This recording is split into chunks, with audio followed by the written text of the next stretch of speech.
what are your advice in terms of uh times and hours and uh proper times of eating?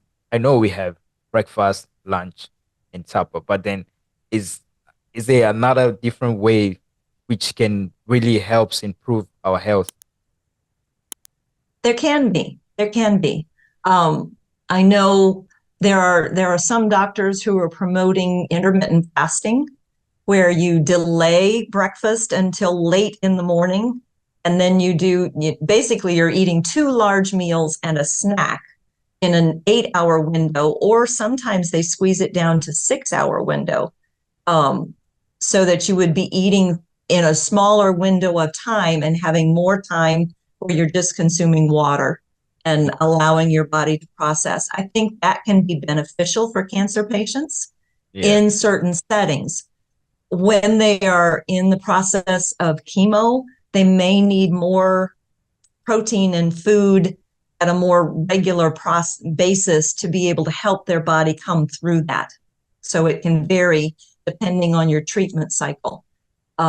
There are some who promote different fasting windows based on a woman's cycle in in her in her menses cycle, and saying that in certain times, based on where her hormones would be in balance, you should be eating this time or not this time, and eating different types of food even at different times in your cycle. But that can be so individualized. It's hard to give it out as general information at this point.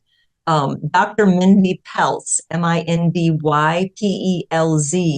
has a lot of YouTube videos about intermittent fasting for women and their cycles. So that's something that, your audience can look into and see. Yeah. But I think you've got to find what fits your body and works with you. I used to think breakfast was so important to break the fast, to get you fueled for the rest of the day. Mhm. But I found out that was kind of promoted by companies that did a lot of breakfast foods. Yeah. Hmm. Yeah. Yeah. And so it wasn't exactly scientific. So I don't push that. I have clients that say, I'm just not really ready to eat until late morning. That's okay.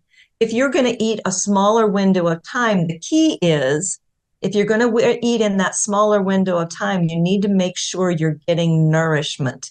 You're choosing good food, not junk food, to fill that window of time, because you want to be sure that you've put everything on board for your body to process and use to be nourished and fueled for the day.